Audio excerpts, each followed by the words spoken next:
Hello! Mangunguha po tayo dito sa ating kamote. Mga tanim na kamote. So, para maging fresh yung ating tanghalian, kukuha po tayo para luluto tayo ng kamote. So, mangunguha po tayo ng kamote.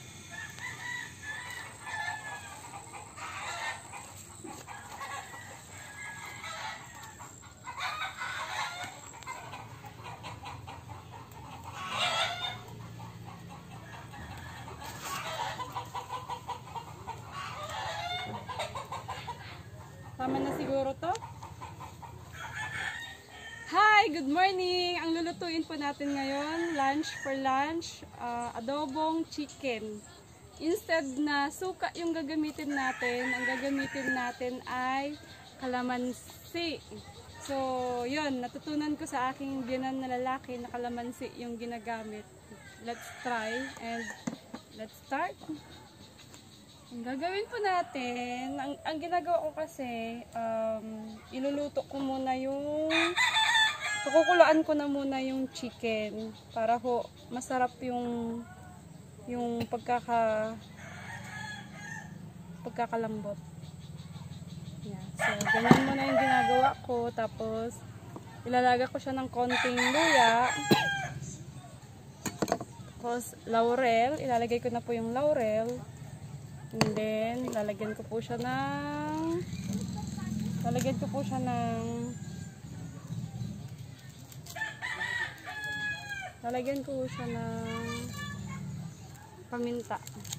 So, ganyan po yung ginagawa ko.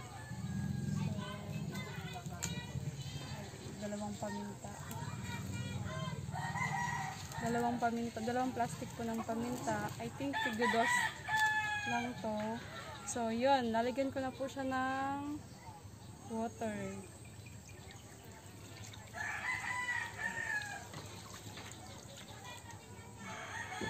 And then, ngayon po, lalagyan ko na siya ng konting soy sauce. So, habang nilalaga ko siya, pumapasok na yung lasa ng soy sauce. Konti lang naman po kasi maglalagay pa naman po tayo later. So, yun. Natin ng takip, and then yun, around 5 minutes po natin siya pakukulaan. Around 5 minutes po natin siya pakukulaan. Then mamaya po ulit, habang hinihintay po natin yung 5 minutes, papakita ko po yung iba't ibang klase ng garden namin. So ayan, mayana. Sinong gustong bumili ng mayana natin? Then, wow! So big! Yan po. Galing po sa bundok yan. Oh my gosh! Oh my gosh! So beautiful! So beautiful talaga. Sino man magkagusto niyan? Dadalhin ko po yan sa Metro Manila. So beautiful talaga, promise.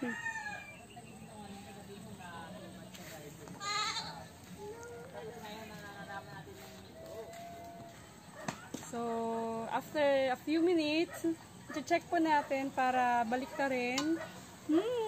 Ang bango po niya talaga, promise. Lalo na pag yung meron siyang laurel. So, tignan nyo po, napaka-tender, juicy na. Ayan ho, ang lambot-lambot po niyang tignan. So, ayan ho, malambot siyang tignan. So, kukulaan pa natin para malambot na malambot. Para yung sa mga bata po natin, mga anak natin, madali nilang makakain yung karne. Okay. So, buksan natin. Ayan, yay! Naubusan na siya ng tubig. So, pwede na po natin siyang igisa. So, igigisa ho natin. Ano pala, masarap na.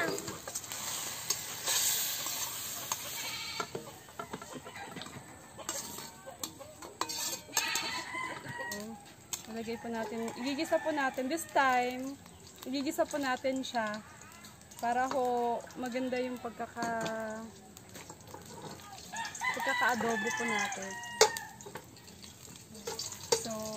nag-brown na siya, ilalagay po natin yung bawang. So, pag brown na silang dalawa, yung bawang natin, kung makikita nyo po, brown na sila. So, ilalagay po natin yung ating sibuyas. Ayan. Ilalagay natin yung ating sibuyas.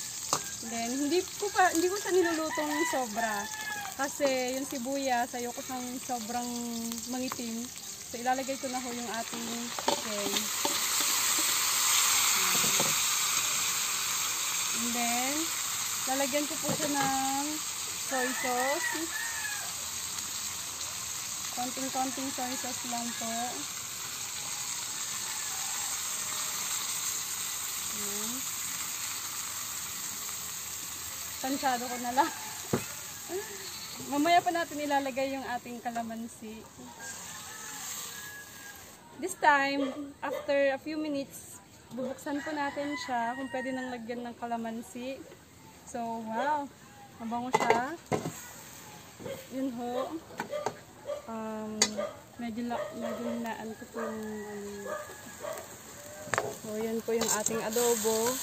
Yung mga iba po, nilalagyan po nila ng magic sarap or ajinomoto para ho maging malinamnam yung ating meat.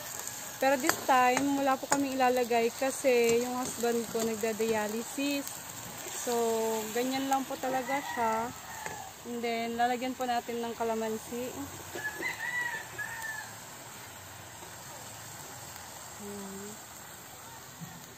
Instead na suka, kalamansi po yung nilagay natin. Lalagyan po natin ng konting sili.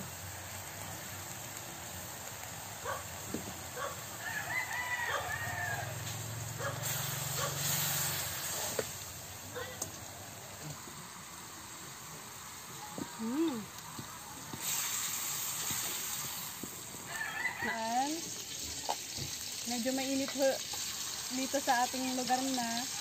So, magla-lunch na ho kasi. So, kahit na ano maging result ng lasa natin after gisa, pagdating sa pagpiprito, nawawala na po yung sobrang alat or sobrang asin. Piprito lang po natin siya.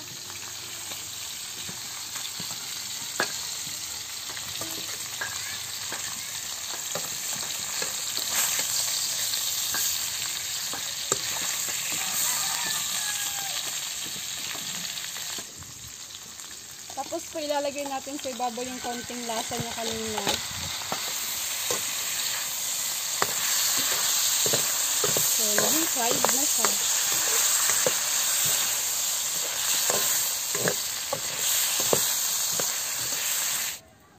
This time, ayan, yung ating pritong after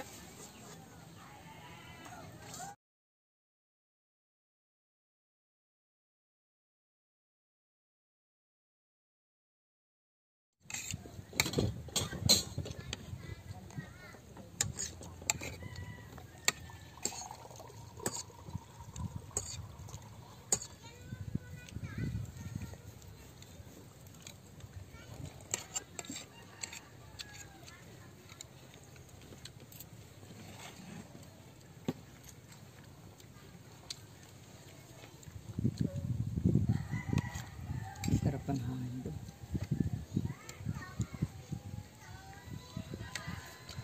Sarap pa dito matulog.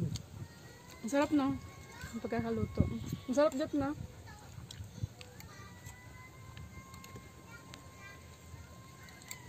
Tapos may mas lalo pong sumarap yung hangin.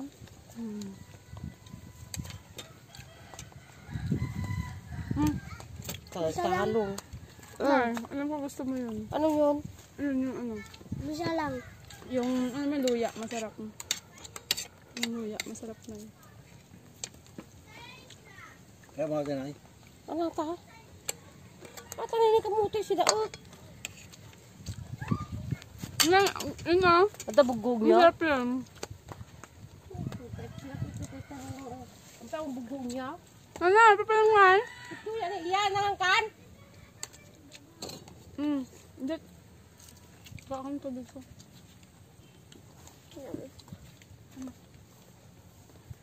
Ano na isang sawan niya dito ha?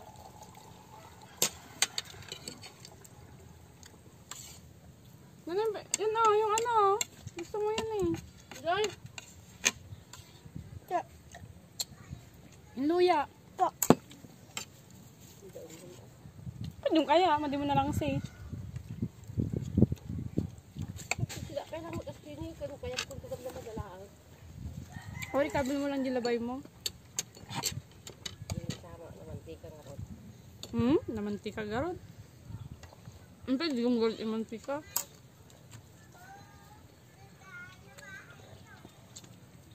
Dito raw, yung pagkain mo at yung pagkain ni papa mo parehas. Nandyan yung mga gulay, ayaw mo kainin. Kailangan mo kumain ng gulay.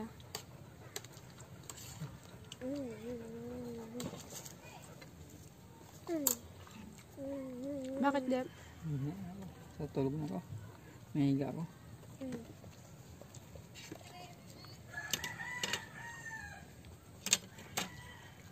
Kainin ko lang itong chicken.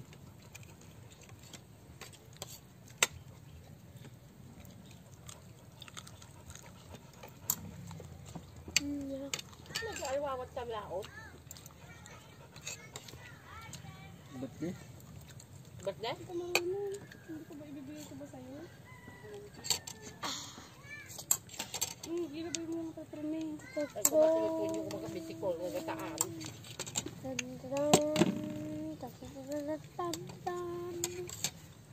Dito raw, ba't di ka naman kumakain ng gulay? Ano? Kaya mo ka na ba sa Michelle? Bahala ka kanya, damay ka. Mabulok to ma? Hindi mo na kargo. Ano na bulok?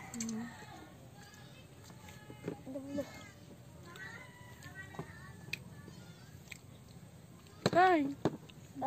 Ganyan mo ka na, Michelle. Kain. Ha? Ha? Isa kita sa pam. Yun. Doon ka na bigatan. Nagbablog pa kami. Ang bigat na. Ang sapa. Yung ulit.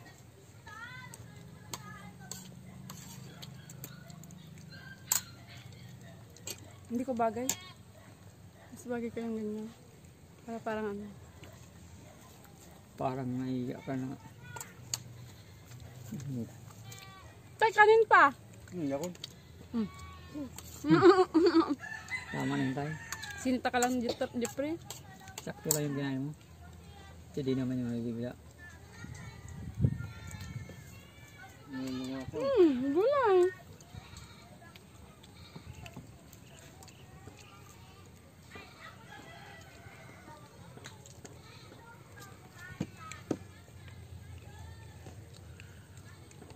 Pag kumain ka, dapat malinis.